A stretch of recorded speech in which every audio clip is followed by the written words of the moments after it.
ensino de cura e de oração, vamos nos sentindo confortavelmente as poltronas, nos ligando a essa espiritualidade superior que se encontra desde as primeiras horas do dia, preparando a casa para os trabalhos dessa tarde. Nos desligamos de todos os problemas do dia a dia, deixemos lá fora, nos ligando a essa espiritualidade maior, superior, que tanto bem nos traz e nos faz. Farei uma leitura do Vigiai e Orai de Carlos Bacelli pelo irmão José. Nem tão bons, nem tão ruins. Não somos tão ruins quanto pensamos que somos, porém nem tão bons quanto nos imaginamos ser. Não somos menos nem mais. Somos o que simplesmente somos. Iguais às tantas pessoas que lutam para serem melhores do que são. Não nos deprimamos com a crítica e nem nos embeleçamos com o elogio. Não nos avaliemos pelo que os outros são ou deixam de ser. Tomemos unicamente a Jesus, por exemplo, do que precisamos vir a ser um dia. Em quase todos, certas virtudes compensam os vícios que ainda possuem. Lutemos para que a nossa parte positiva supere a negativa que ainda predomina. No exercício constante do bem é que nos fortalecemos. Pai nosso que estais nos céus, santificado seja o vosso santo nome. Venha a nós o vosso reino. Seja feita a nossa vontade, assim na terra como nos céus. O pão nosso de cada dia nos dai hoje. Perdoai as nossas ofensas, assim como nós perdoamos a quem nos tem ofendido.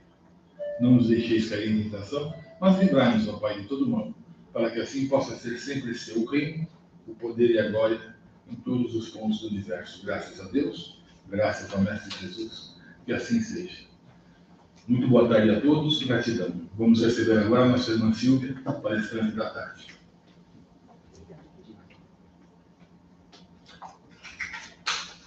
Meus queridos, boa tarde a todos. A gente está com o nosso horário cravadinho, então aproveitando já a oração do nosso amigo Eugênio, a gente já pode entrar no assunto da tarde. Né? Então, faz pouco tempo eu estive aqui dando uma palestra, não sei se vocês se recordam, era uma palestra sobre as bem-aventuranças. E coincidentemente, olha aí, bem-aventuranças novamente. E há quem diga que todos os ensinamentos de Jesus estão encerrados, né? Na oração do monte dele. Hoje o nosso assunto é o capítulo 8º do Evangelho, bem-aventurados os puros de coração. Vocês me ouvem bem, né? Posso sair daqui de trás? Beleza, deixa eu fazer um teste aqui. Como é que eu mudo? Mudo não? Ah, tudo bem. Então, olha lá. Nós sabemos que são 8 as bem-aventuranças. Sermão da montanha ou sermão do monte. E nós sabemos que Jesus assim pregava. Né? Nós sabemos também que a síntese de todos os ensinamentos do Mestre estão ali.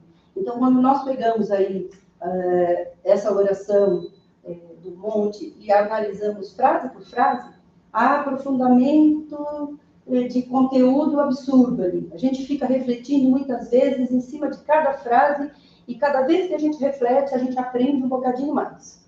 É isso? Bom, o que seriam essas bem-aventuranças, né? Elas anunciam a justiça divina entre nós. Então, Jesus apregou de que forma essa justiça se efetiva. E também coloca quais seriam os predicados necessários para que nós adquiríssemos a nossa redenção, a nossa evolução, a nossa perfeição. Está tudo aí, né? A gente costuma dizer que essas bem-aventuranças, elas estão divididas em 2 grandes partes. A primeira são as condições, né? Que atitudes que a gente tem que tomar, quais são as escolhas que a gente tem que fazer na vida, tal, para que a gente possa seguir esses ensinamentos. E depois, obviamente, o resultado de tudo isso aí. A nós coube a bem-aventurança aos puros do coração.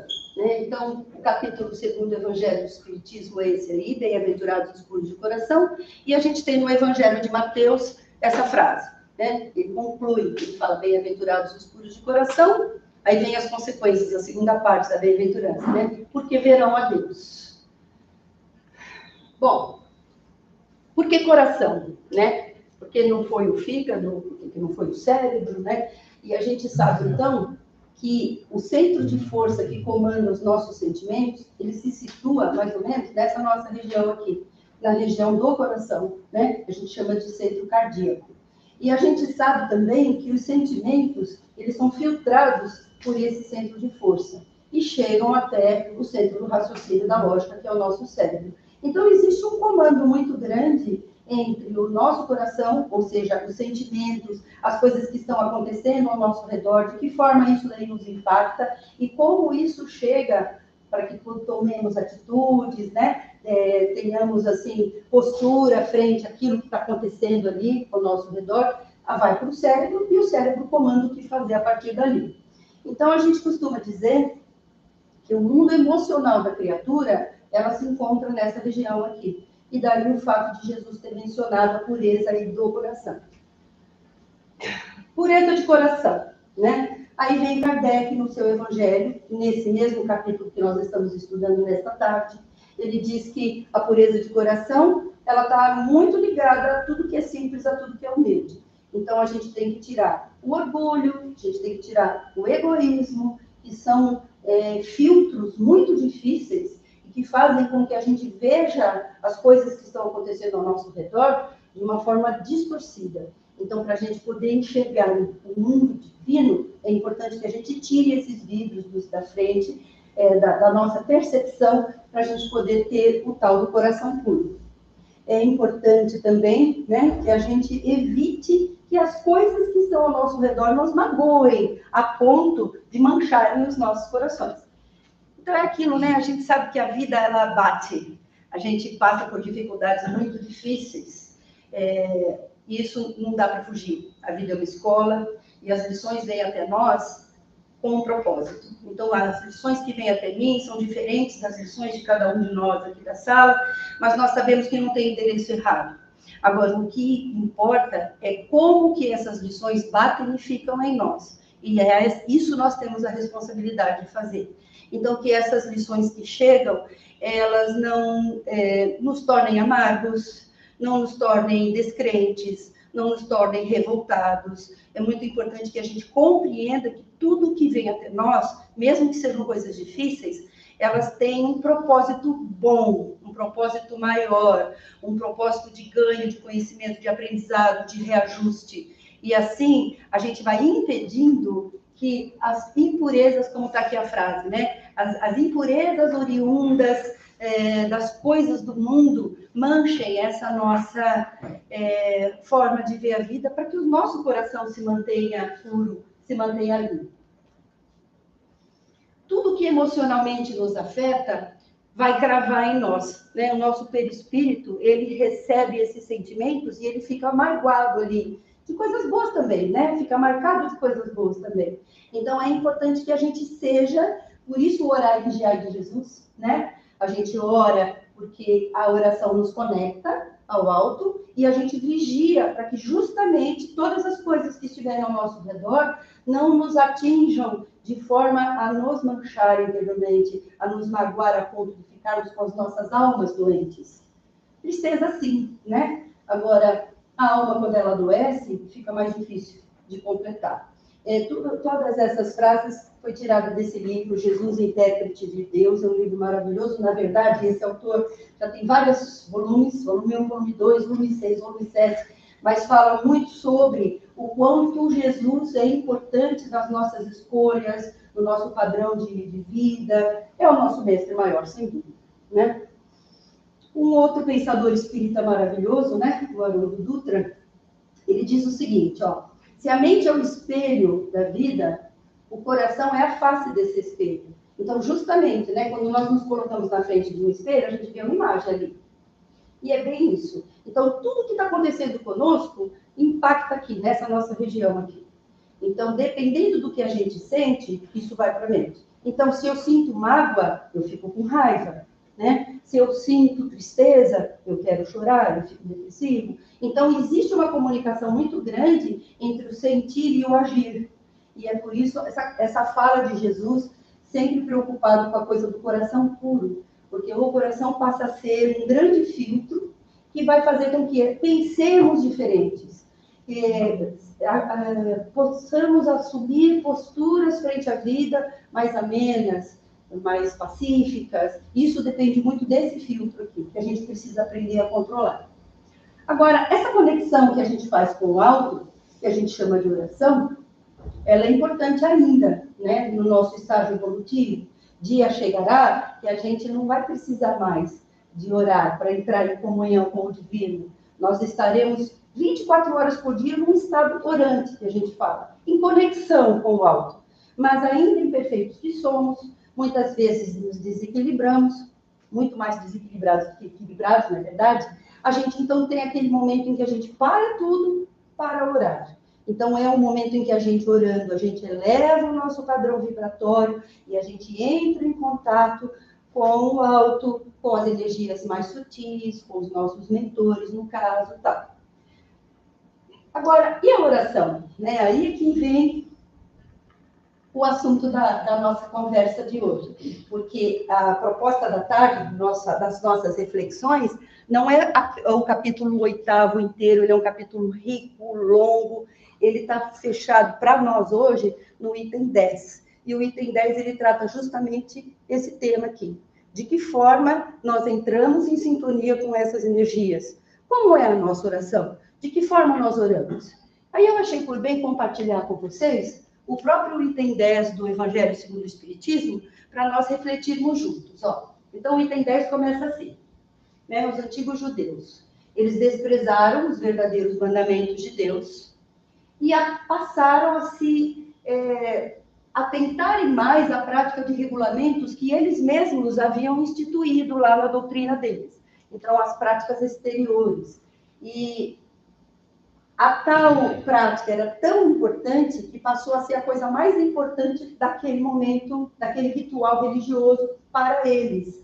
Então, a vestimenta era muito importante, a postura como entra lá na sinagoga era muito importante. Eles ficaram tão preocupados com a forma que o conteúdo, que era o mais importante, passou para o segundo plano, deixou de ser importante. Então, a forma de orar acabou fazendo com que todos os rituais humanos fossem muito mais importantes do que as próprias lições do mestre. Por que isso? Né? Por que eu tenho que pôr a roupa por conta dos rituais? Porque é mais fácil, né? É muito mais fácil eu entrar na igreja e seguir todos aqueles preceitos, seja ela qual for, né? Seja qual for a doutrina que eu abrace, é muito mais fácil eu observar as práticas exteriores e ficar de bem com a minha consciência e estar de bem com Deus, do que realmente você saber que o seu problema maior é você mesmo. Não é o chefe difícil, não é a saúde, é você o problema. É a forma como você vê o mundo, é a forma como isso está impactando no seu coração. Então, essa cobrança de você ser melhor, que é o verdadeiro ensinamento do Pai, isso daí é muito desafiador para nós. Então, a humanidade conseguiu dar, né, bypassou lá a situação e achou por bem criar um jeito de fazer com que o ritual religioso fosse mais fácil e, assim, desencargo de consciência, eu estou de bem com a minha religião, esse domingo eu já fui à missa, essa semana eu já fiz tal coisa, então, ok, estou de bem com a vida.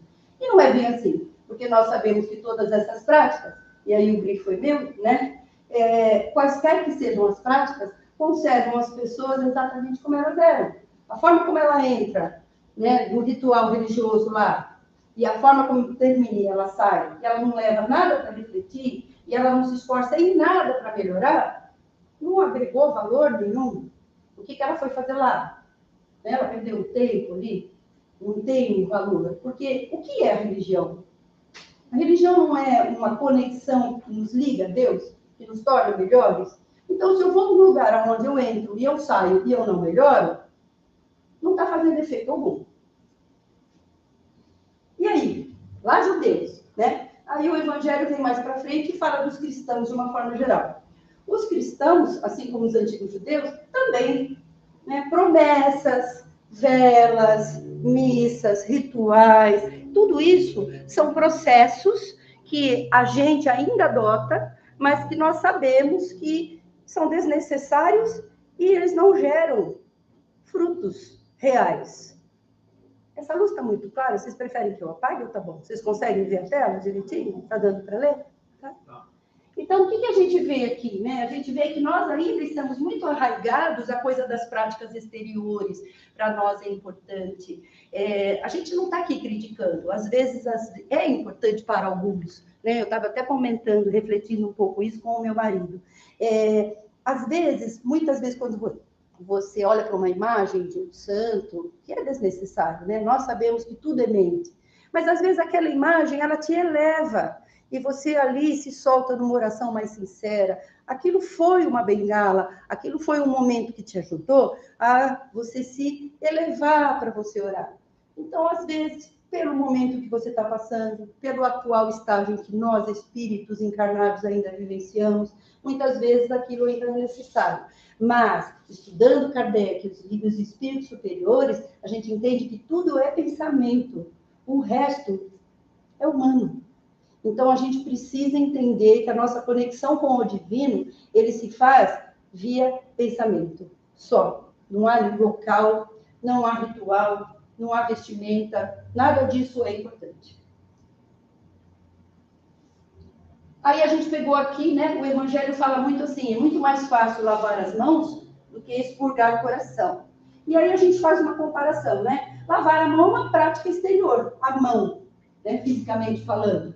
Eu sei que é uma regra humana, eu sei que o seu resultado é ilusório, porque no que eu fico melhor se eu lavo as minhas mãos? Higienicamente falando é bom, mas postura moral, né, isso não está me agregando nada de mudança, de ganho de melhoria. Produzem pessoas que muitas vezes são hipócritas, alguns fanáticos que ficam tão arraigados àquela prática, né, como alguns judeus, se não acontece a circuncisão, aquela criatura não está na comunidade aceita de bom grado. Aquilo é um ritual, não é verdade? Nós sabemos que o apóstolo Paulo, quando tentou no cristianismo novo, vivo, ele quis tirar essa prática, porque ele achava desnecessário, e a gente percebe que houve uma resistência muito grande por conta dos hábitos, do costume, da tradição, mas a gente está vendo que a coisa é ilusória, né? Isso não agrega, não ganha, o espírito não sai mais iluminado por conta desse procedimento.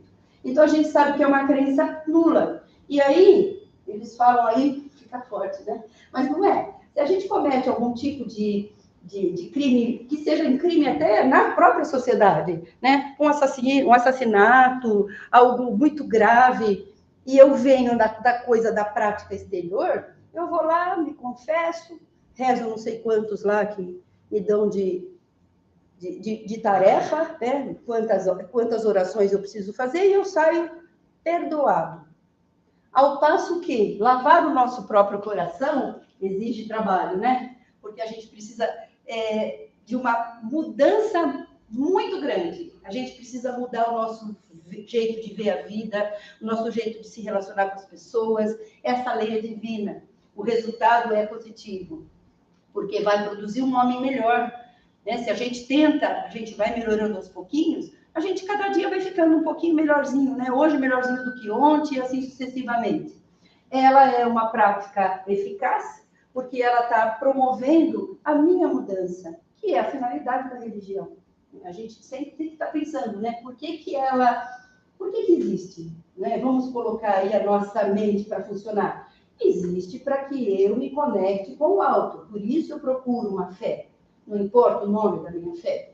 Mas tudo bem, a partir do momento em que eu me conecto com algo, qual é a finalidade disso? Ficar pedindo coisas? Não. Né? Isso é matéria, isso é efêmero, tem que ter um propósito maior. E se a gente for refletindo, a gente vai vendo que realmente a ideia é melhorar a si próprio. E aí vem essa frase de Jesus, né? Toda planta que meu Pai Celestial não plantou será arrancada. Ou seja, todas as práticas exteriores são desnecessárias. Com o tempo, a humanidade não precisará mais. Então, não precisará mais de acender a vela, porque a iluminação é interior. não precisará mais da imagem, porque ele já mentalmente, mais disciplinado, fechando os olhos, e ele conseguirá se conectar com o alto. Enfim, tudo aquilo que não for realmente lei divina é efêmera. Então, um dia vai deixar de existir como uma planta que foi arrancada, né? E aí vem a frase grifada aí. Qual é o objetivo maior de uma doutrina, seja ela qual for? É conectar o homem ao seu Criador, e a gente não consegue atingir o objetivo se não partirmos, caminharmos, evoluirmos rumo à nossa própria perfeição. O caminho é árduo e longo, e a gente está lá no início da lista, mas a gente sabe que Deus não tem relógio no pulso, não tem pressa, e a gente está devagarinho caminhando sim. Essas práticas exteriores, elas impedem o raciocínio, então existem muitas pessoas que ficam mais preocupadas nas promessas, nas idas às sessões religiosas, do que praticamente olhar-se para dentro de si próprio e fazer uma avaliação íntima daquilo que precisa ser mudado. Se nós não melhoramos, nós não avançamos. E nós somos reencarnacionistas, né? Nós sabemos que essa é a nossa ideia. Ir, voltar, tantas quantas forem necessárias às vezes, rumo às nossas melhorias pessoais, íntimas, até atingirmos a perfeição. E é só isso que vai fazer com que o mundo mude. A gente fala muito do planeta, né? Está mudando, a gente está com a Terra saindo de um estágio, entrando num mundo melhor, né? O mundo da regeneração. Mas como? Como nós vamos mudar se a gente olha para o planeta e a gente ainda vê guerras, a fome, a gente vê tanta miséria no planeta? Então a gente sabe que a gente está longe disso, porque só tem um jeito, né? A nossa modificação íntima, cada um de nós mudando, já estamos contribuindo para esse planeta melhor. Mas nós sabemos que a humanidade como um todo, somos irmãos, filhos do mesmo Pai, todos nós haveremos de atingir esse patamar para que o nosso planeta seja, então, catalogado, classificado como um planeta melhor. Muito bem. Kardec, para corroborar os nossos comentários aqui, os nossos estudos, lá na questão número 553 do Livro dos Espíritos, ele fez essa mesma pergunta, né? De que forma nós poderíamos nos conectar com a divindade? E aí, a espiritualidade, a resposta é longa, nós só pegamos o finalzinho, que é o assunto do nosso estudo dessa tarde. Todas as fórmulas são mera charlatanice. Não há palavra sacramental alguma, nenhum sinal cabalístico, nem talismã que tenha qualquer ação sobre os espíritos, porquanto esses são atraídos pelo pensamento e não pelas coisas materiais. Apenas isso. Então, que as nossas orações sejam sinceras, sejam sentidas. Podem ser as orações conhecidas?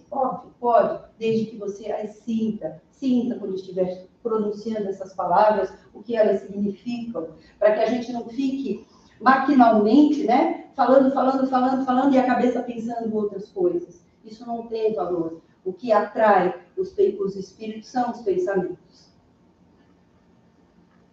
E aí a gente observa aqui Jesus em mais um dos seus ensinamentos. Então a gente olha e vê assim, não tem igreja, não tem uma roupa diferente, não tem ritual algum. E a gente tem nos descritos, né, dos evangelhos, que Jesus optava, ele tinha uma preferência por fazer essas reuniões em meio à natureza. Então, as energias da natureza são benéficas, são salutares. Então, a gente vê que Jesus não ensinou para a gente essas práticas exteriores. Medalha, imagem, ritual, nem local.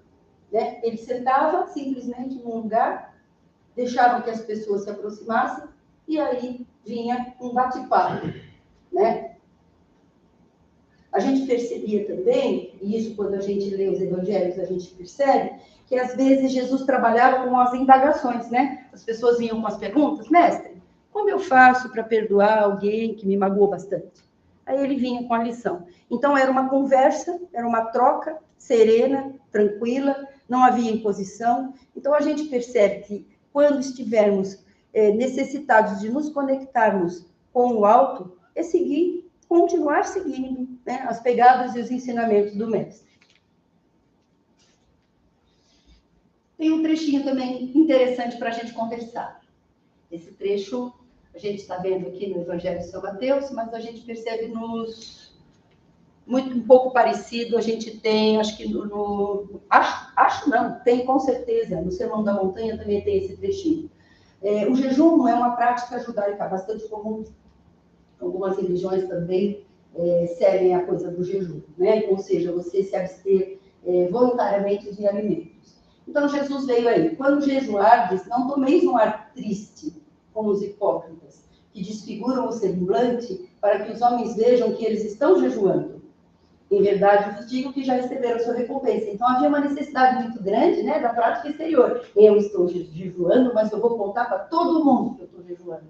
Aí eu faço aquela cara de tristeza, de sofrimento, de fraqueza, né, para o povo saber que eu estou seguindo a prática religiosa lá. Aí vem a continuação aí dos ensinamentos, aí vem o puxão de orelha, né? Quando jejuares, ungi a cabeça, lavai o rosto, a fim de não mostrardes aos homens que estáis jejuando, mas somente ao vosso Pai que está em secreto, e vosso Pai que vê no oculto os recompensará. Ou seja, é uma dificuldade que eu estou passando? É um momento difícil que eu estou passando? Por que eu vou pôr isso no jornal? Vou publicar isso daí nas redes sociais? Né? É um momento meu. E se eu guardo no meu íntimo, com serenidade e fé, Deus que tudo vê em oculto, os mentores nos bloqueiam. Eles estão percebendo que eu estou passando por uma dificuldade. Então não há necessidade de eu alardear, de eu contar para todo mundo, porque há pessoas assim, né? A gente encontrou, fulano, tá tudo bem? Não, não está tudo bem. Nossa, a menina, olha, estou com um problema aqui e ali. Às vezes, nós precisamos nos desabafar, é óbvio. Então, se a gente tiver um amigo muito querido, para quem a gente desabafa, isso é até saudável, mas que não seja uma prática comum, né? Que a gente não saia alardeando o mundo aquela dificuldade que a gente está passando lá. O verdadeiro jejum, não criticando aqueles que fazem o jejum material, é o jejum da alma, né? Que a gente chama de jejum moral. Então, ao invés de eu ficar X dias sem comer chocolate, ou tanto tempo sem comer carne, eu vou tentar me jejuar de ressentimentos, vou ficar um tempo trabalhando as minhas mágoas, eu posso começar pequenininho, né? Eu vou ficar 2 dias tentando não me sentir triste. Eu vou tentar, e assim eu vou aumentando o meu tempo de jejum das coisas que me fazem mal ao coração, já que estamos falando de pureza de coração. Né? Então, são jejuns morais, saudáveis, exercícios que a gente pode começar pequenininho, né? De repente um dia, de repente uma semana, e a gente vai aumentando esse exercício, sempre olhando para a gente. E antes de dormir, faz uma análise, veja como foi o seu jejum, se você fraquejou, se você precisa repetir com mais atenção no dia seguinte, que são práticas de jejum saudáveis. Essas sim, né? Nos fazem bem. Olha nós aí, né? Então, olha lá, a gente tem essa tendência, a gente tem uma tendência muito grande de nos sentir vítimas das circunstâncias. Às vezes, até avaliando só o hoje, de repente fica mesmo aquela situação, aquela sensação de que nós estamos sendo vítimas da vida. Mas se nós sabemos que a vida é um presente divino, a gente sabe que tem coisa aí, né? As lições difíceis vêm até nós por uma razão. Então, não tem vítima nessa história aí. E a gente tem essa tendência, né? Aí a gente apregou tudo isso aí. A minha doença é muito grave. Os meus familiares, meu Deus do céu, ainda mais agora que a gente está saindo das festas de fim de ano, como foi difícil para alguns familiares o relacionamento, né? Meus amigos não me entendem, e assim por diante, né? Eu sou um coitado, eu sou um desgraçado mesmo. Então, o que a gente percebe? É a mesma coisa, lá do jejum, né? Que eu estou jejuando e contando para o mundo que eu estou sofrendo. Aqui a mesma situação, né? As dificuldades que nos são apresentadas, elas vêm até nós com o propósito de crescermos. Então, a gente precisa armar de coragem, né? Encher o peito e bora lá, né? Não perder a fé, seguir em frente. Então, qual seria a recomendação de Jesus nessas situações? Erguer a cabeça, mantendo a expressão serena, calando a própria dor, confiantes em Deus. E ele, com certeza, por intermédio dos seus prepostos, os nossos mentores, os pessoais, os nossos amigos espirituais, eles haverão de nos iluminar e nos amparar. E aí vem a coisa, né? Os puros de coração verão a Deus. O que é ver a Deus? Ver a Deus passa a ser uma forma da gente olhar ao redor e entender que está tudo certo, entender que Deus está em cada um de nós aqui, nas pessoas que nós amamos, mas nas pessoas que nós amamos um pouquinho menos, as mais difíceis, mas também Deus está ali, né? Então, ver a Deus exige de nós um coração limpo mesmo, um coração puro, porque a gente tem uma tendência natural de gostar de quem gosta da gente, né? Então, isso é fácil. O grande desafio seria a gente passar por cima das diferenças e entender e enxergar Deus ali naquele momento. Pensando também, a partir do momento em que eu tenho meu coração limpo, eu percebo que Deus está na minha experiência de vida. Ele está no ar que eu respiro, né? Em absolutamente tudo. Então, Deus seria um momento, uma situação perene na minha vida. E aí, Haroldo Dutra ainda vai mais longe. Ele fala assim, se a nossa alma, quando pensa, ela vibra, e quando ela vibra, ela entra em ressonância com outras mentes afins, mentes parecidas com a minha vibração. Se eu vibro dor, se eu vibro mágoa, se eu vibro pena de mim mesmo, eu vou atrair espíritos nessa sintonia. Espíritos que têm pena de si próprios, espíritos magoados, espíritos tristes, né? Agora, se eu estou livre de maus sentimentos, quem será que eu estou atraindo?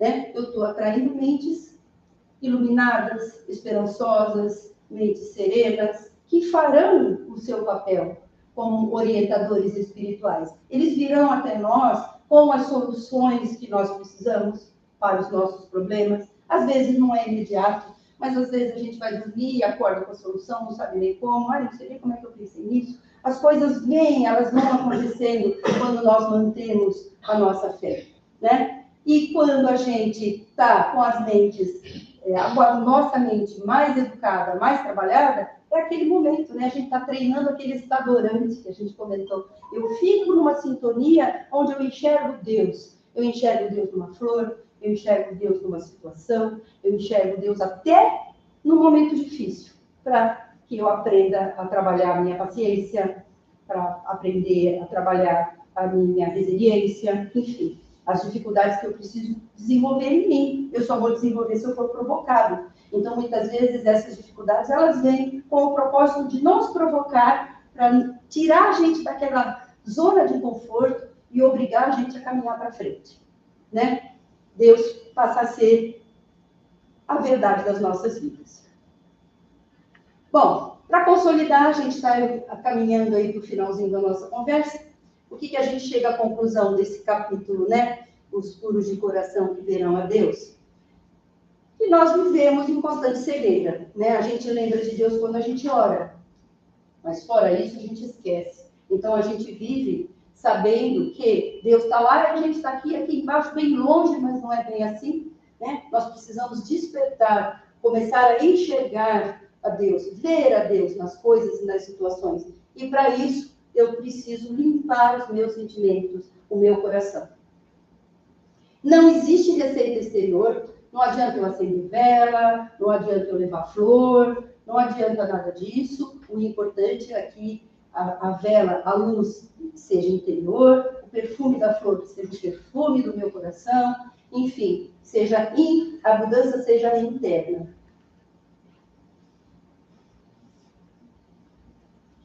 Se estamos com a visão de Deus, brilhamos. E se brilhamos, atingimos o nosso objetivo aqui, encarnatório, que é cada dia mais caminharmos em direção à luz. E o que a gente conclui? A gente conclui, seja qual for a bem-aventurança que Jesus apregoar no Sermão do Monte, ela sempre vem de dentro para fora, né? A bem-aventurança está dentro de nós. A gente não precisa procurar lá, por aí, né? Ah, eu tenho que ir em tal lugar, nossa, ali é tão bom, acontece tanto milagre, né? Não, nós somos o milagre. Nós temos esse poder de transformar o mundo. E aí eu fecho com a frase de André Luiz, para que a gente reflita um pouquinho, né? O nosso Chico querido. Progresso é fruto de escolha. Afora tu mesmo, ninguém te decide o destino. Então, o destino de nós mesmos depende das nossas próprias escolhas. Que Jesus nos abençoe. Nosso horário está avançando. Eu, como professora que sou, trouxe lição de casa para vocês. Eu acho os textos, eu fico pensando em trazer tanta coisa. Preparar a palestra é interessante, porque a gente busca, a gente lê. E eu encontrei uma mensagem de Emmanuel maravilhosa, chamada Pureza de Coração. Linda, maravilhosa, tem tudo a ver com a nossa conversa de hoje. Eu vou deixar à disposição de vocês no finalzinho. Quem tiver interesse, fiquem à vontade para levar para casa, ler, estudar cada frase, refletir, para a gente também levar um pouquinho para casa, né? Essa reflexão, para fazer valer esses minutinhos que a gente passa aqui nas terças-feiras, avançando, que nem bebê engatinhando, né? Cada terça-feira a gente vai agregando uma coisinha nova, um jeito diferente de pensar, e é assim mesmo que a gente caminha, devagarinho. Vamos, então, fechar os nossos olhos, fazer a nossa oração de encerramento, agradecendo a Jesus pela oportunidade de mais uma tarde estarmos aqui reunidos. Obrigada, Jesus, por ter conseguido aqui chegar. Agradecemos a todos os mentores que estão nos atendendo desde o instante em que pisamos lá no portão de entrada da casa. Eles já ministram passes, eles já vão cuidando de nós, vão finalizar o tratamento na Câmara de Passe, na segunda parte dos trabalhos. Enquanto esses irmãos laboriosos vão nos atendendo, nós vamos elevando o nosso pensamento, mentalizando uma luz externa que ilumina todo este salão, brilhante, que essa luz envolva cada um de nós, sobretudo o nosso chakra cardíaco, os nossos corações, e vamos pedindo a Jesus que nos dê forças para que não desanimemos nessa caminhada difícil, para que não tropecemos nesses obstáculos que nos são colocados. Ajuda-nos, Jesus, a manter a nossa fé e a certeza de que não caminhamos sozinhos. Fortalece em nós a paciência, a resiliência.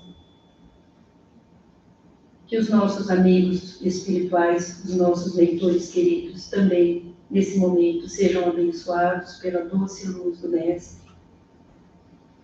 E pedimos, Jesus, estende essa luz até os nossos lares, envolve as suas paredes, todos os moradores dali, nossos entes queridos.